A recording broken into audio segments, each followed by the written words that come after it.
Hello, my friend. On today's episode, I have a fantastic special guest. It's Merritt. She is the founder of Momentum Fit in Florida. She's also a Unicorn Society member, and she shares two incredible wins she's had recently. She shares how she did a flash sale this last Black Friday that generated $150,000 in just 24 hours. She shares that playbook with you. She also talks about how she went from doing 60, 70 hours on the floor every single week with her clients to now running a team of 14 people where she's not needed on the floor at all. So from 60 hours a week on the floor to 0 hours a week on the floor. These are two incredible wins, and Marie is so generous and walks you through exactly how she did it. So without further ado, let's dive in.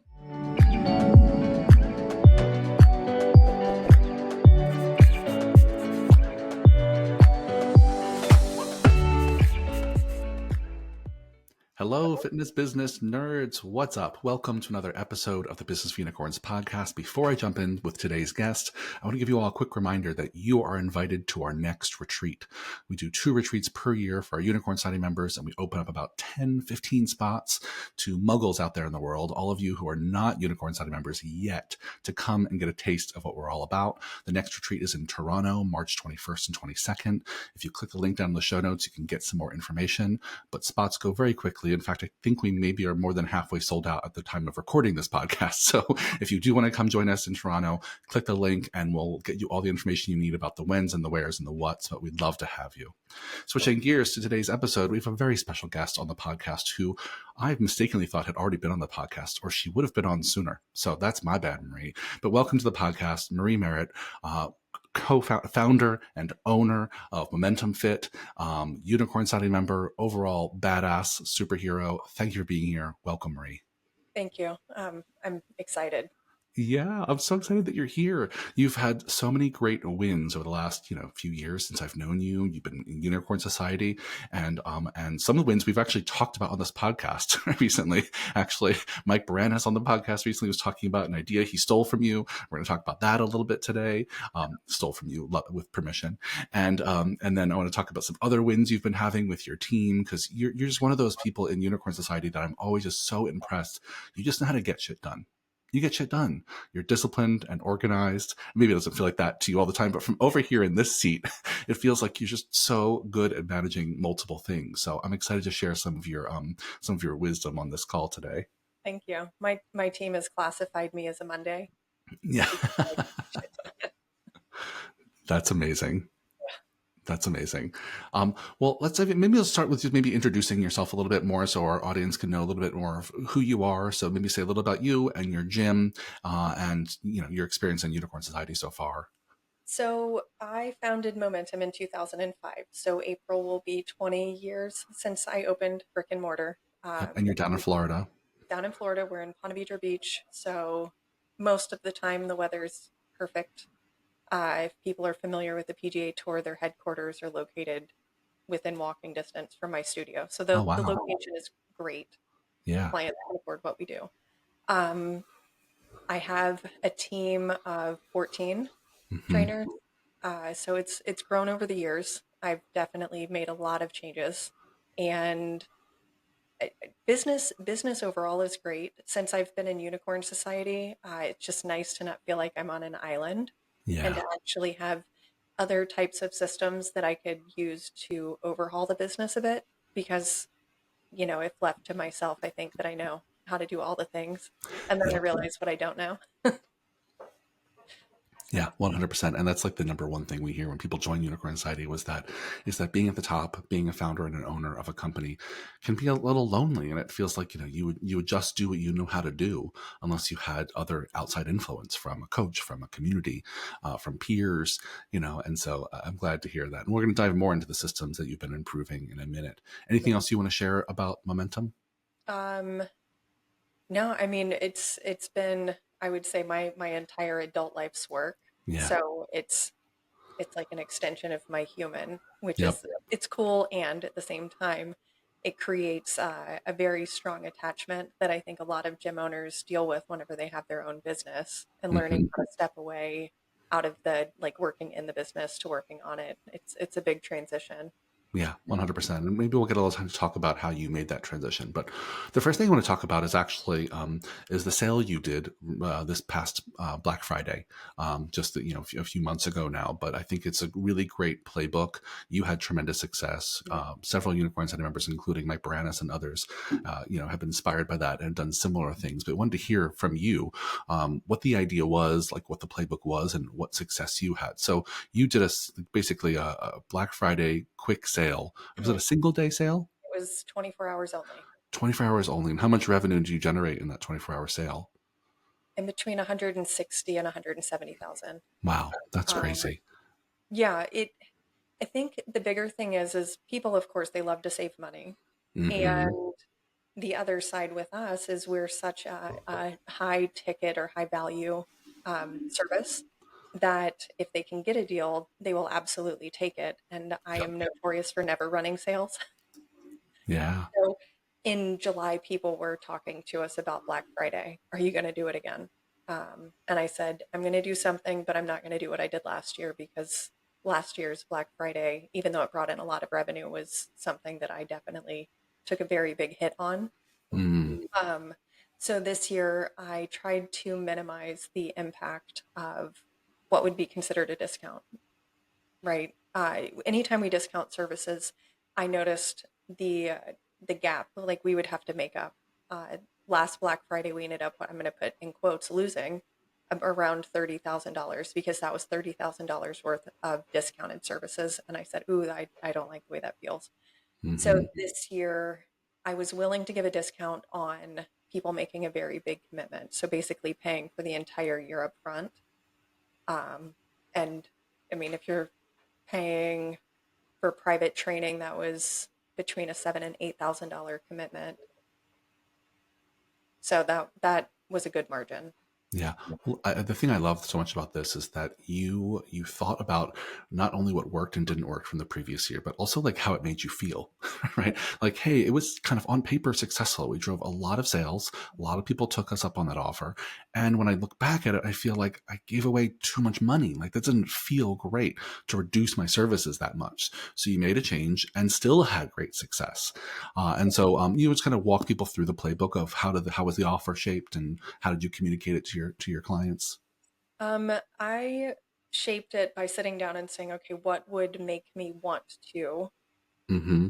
let's say, lose a small margin Yep. on the service? And that was the commitment. I said, okay, if people are willing to commit to this time period, then I'm willing to give a little bit. It was roughly a 10% discount for them paying for the year in full.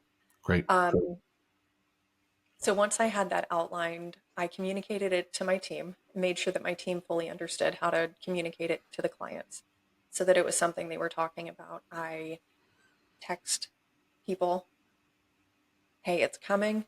I mean, we started talking about it probably a month and a half, so 4 to 6 weeks in advance. And we would tease the things that were coming along with it. We did a value add where they could add on ancillary services like massage therapy, stretching, if they wanted to add in some group stuff.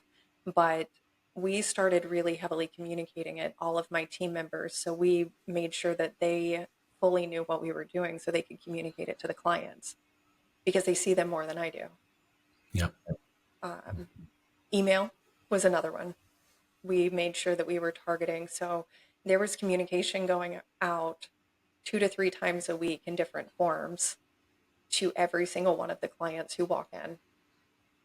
Yeah, I think that's amazing, Marie. And we often talk on the podcast about how you have to be pretty persistent when it comes to selling, even internally, right? This is pretty much, I'm guessing, kind of an internal sale. Was this available to past or non-members as well? It was available to anybody. Okay, great. Um, Yeah, so I think so. If you're going to have an offer that's available to current members, past members, future people who haven't been members yet, you have to be a little relentless about how much you communicate. So the fact that you started 4 to 6 weeks in advance is much earlier than most people start putting out an offer, communicating an offer. The fact that you communicated it multiple times per week for many weeks, that your team was informed about it, people got asked questions. I think it's this kind of persistence and assertiveness when it comes to running a campaign that gets people's attention, especially over the holidays when all the biggest companies in the world are also putting billions of dollars behind getting everyone's attention, right? We have to work as small businesses extra hard to break through that noise in people's days. And the fact that you got an early start and you were persistent about communicating in multiple ways, in person, email, etc., I know that made all the difference. Good for you. It did, and creating the scarcity for it, Mm-hmm. saying it's only this 24 hours. I had people Yeah. robbing me in the studio, and they were like, "Well, why don't you just sell it to me now?" And I Yeah. said, "Because it's not Black Friday yet." And they Mm-hmm. would throw a little bit of a fit, but then they still purchased it on Black Friday. 100%. Yeah, 100%. I think there's something about that kind of scarcity that gets people excited and makes them even want it even more, right? And listen, I'll be the first to admit tactics like that in marketing are a little gimmicky, right? But they work for a reason. They work on the human psychology of the fact that we want what we can't have, right? And if we can only have it for those 24 hours, we're putting it on our calendar, or we're going to tell our friends about it. We're going to set an alarm, and we're going to do it. And there's a reason why Beyonce concerts crash the internet, right? It's because they put them all on sale in 1 minute, and they're sold out before you can even click through. And so yeah, go ahead.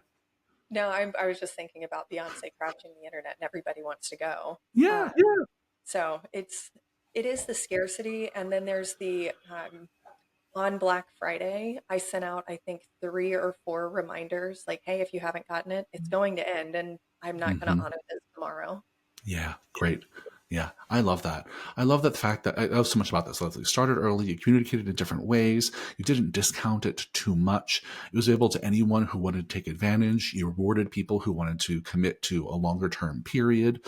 You really stuck to that 24 hours.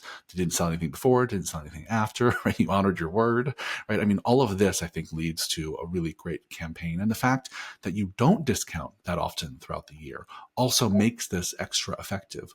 So for those of you out there that are throwing around very deep discounts on a regular basis, you might want to think a little bit about Marie's playbook here and think about, okay, do I need to rein that in? Can I just add value instead, right? Instead of discounting to 20, 30, 40%, can I stick around the 5, 10% discount and maybe add some value in the form of ancillary services, extras here and there.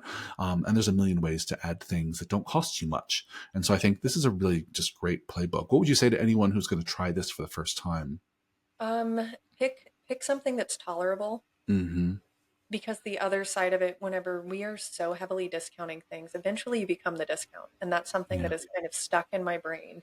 And for the quality of service, if you believe in what you're selling, then figure out what your window of tolerance is for saying, if I get X, like I had to think about the outcome that I wanted, what kind of commitment I wanted from people.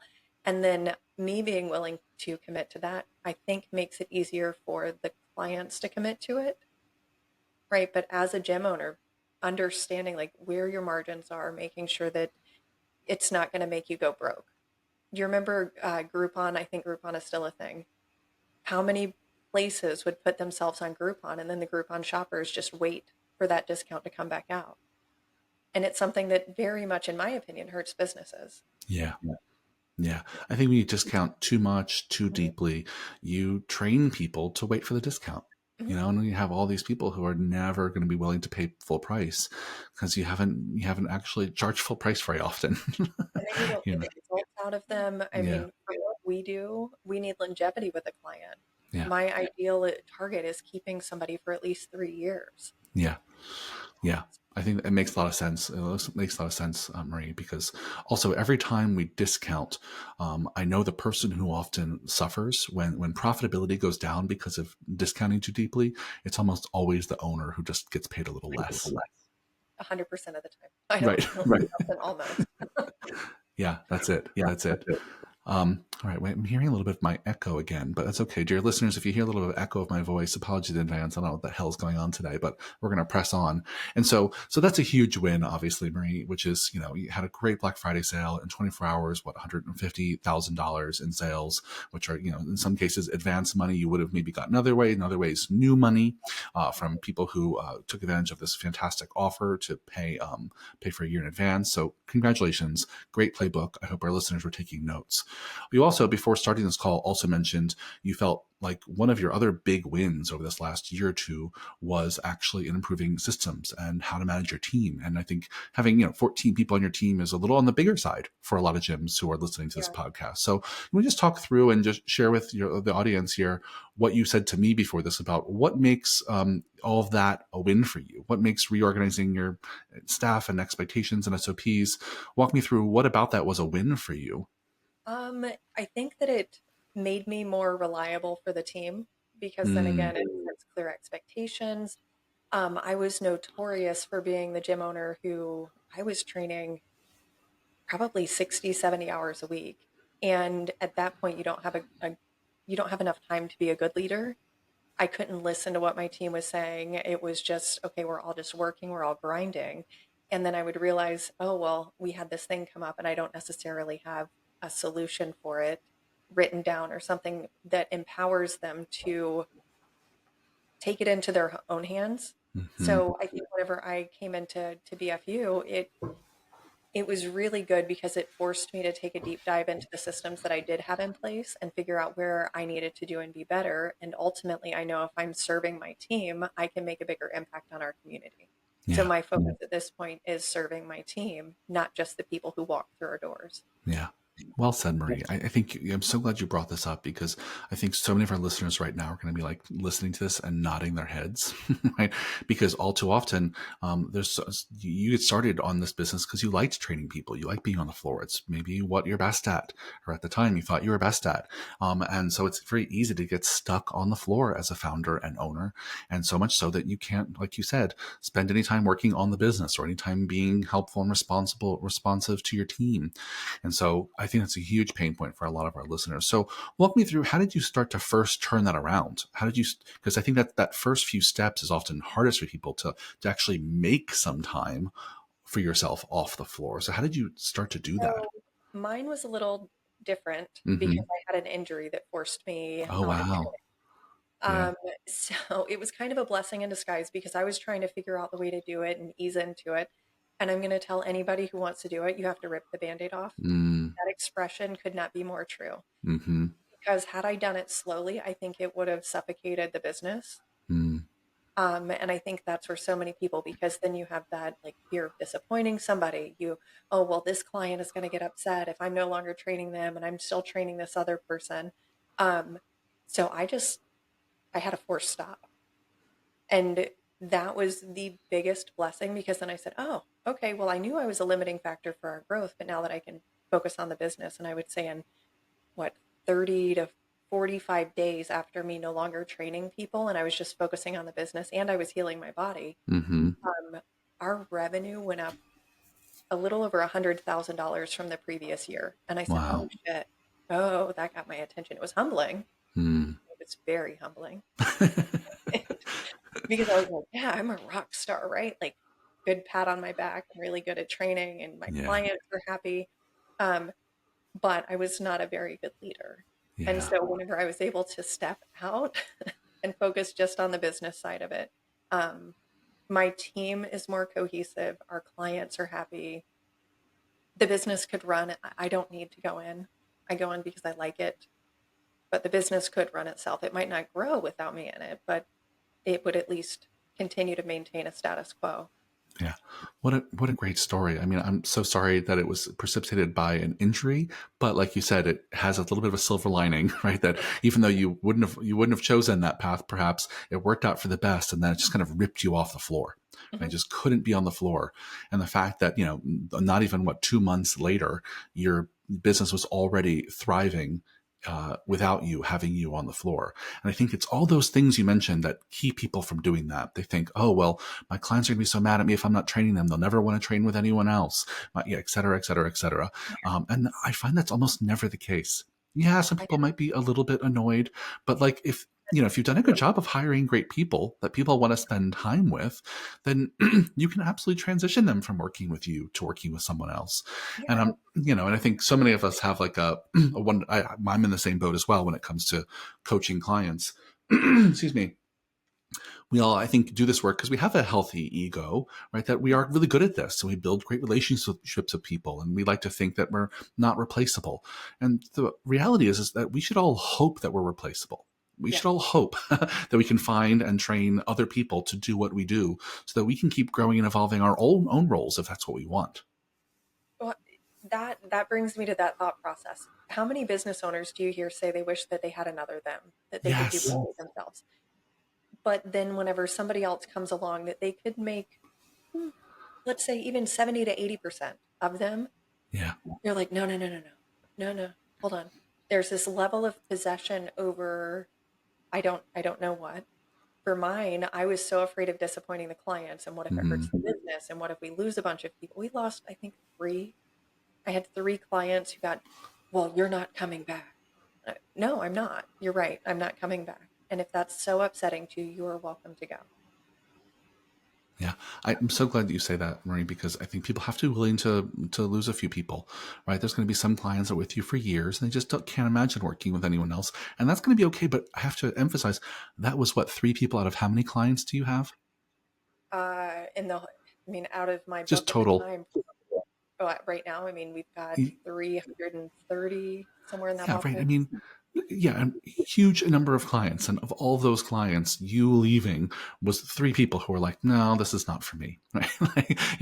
And so I think we have to be willing to have that level of loss to making a change like that. But what's possible on the upside is all the things you mentioned. Revenue went up immediately. Your team was more empowered to do their roles. You got out of their way. You got to focus on growth instead of just being in the business every day. So can you just maybe walk through what are some of the most important kind of SOPs and processes you had to put in place in those first, 6 months of this transition? I would say first they need to know what their actual jobs are. Yeah. Like, what are your day-to-day expectations? Something as simple as even writing out like how they clean the mats after a client has been on it. Like Mm-hmm. all of the tedious stuff that you think is common sense is not. I've learned that. And it drives me nuts because I was the, well, that just makes sense. Why wouldn't you do it person? And then I realized, oh, well, they weren't told to do it. And so if they don't know, and I'm going to put no in quotes, if they don't know that that's expected of them, how can you get mad at them for not following through on something that you didn't communicate? So that one, first and foremost, they have to know what their jobs are. Um, Team meetings, Mm. inner team communication, I would say would be next. Because if they don't know how to lean into one another and they don't know how to problem solve actively and they don't know what problems they can solve without you, you're going to spend more time putting out fires. And so I had to communicate to them the things that, and I tell them in meetings, individually and in the group. I want them to feel like they have the freedom to fuck up.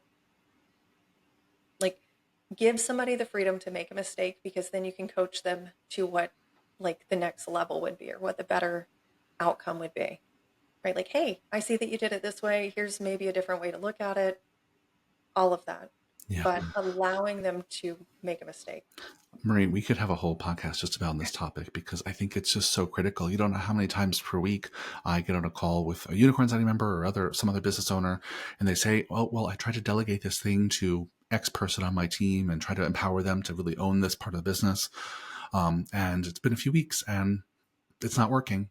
I'm like, "Okay, well, what's not working?" They're like, "Well, they keep messing up." And I'm like, of course they're messing up. That it means it's working. That means they're trying. That means they're learning, right? I mean, like no one's good at something when they first try. Rarely we are really good at something. You weren't good at something when you first learned how to do it, right? Well, And how so, long have you been doing the thing that you yeah, expect them to pick up in 3 weeks? yeah. So we have to allow for that period of failure, and especially if you're asking team members to manage other people or manage whole parts of the business, that there's going to be some innovation and creativity required. And whenever there's innovation and creativity and creative problem solving, there are failures. There are Mhm. fuck ups, right? And if we don't make space for those, then we create a team of people who aren't really empowered, right? They're more shackled, right, than empowered, right? They're responsible for that thing, but they don't have real authority to try new things and mess up and make corrections. And so I love that you put that first. So really clear job descriptions for what people do, what their job is. Assume there's no such thing as common sense. Write it all down. Make SOPs for it. Second thing, internal communications. have one-on-one and team meetings consistently to make sure that they are empowered to make decisions without you. Those are great. I think you had one more you were going to share. The team meetings, the one-on-ones.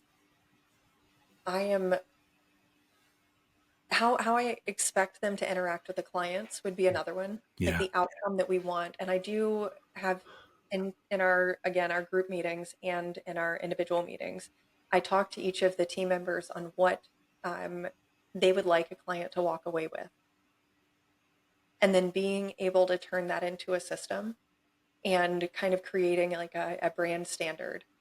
So we have a team culture handbook on top of like a policy and procedure one, right? Like the legal stuff. But we have a team culture handbook that talks about what our brand standards are, how we expect people to feel whenever they leave, right? They walk in with something, and then I want them to have such an experience that they leave with something. But I had to turn that into part of our culture.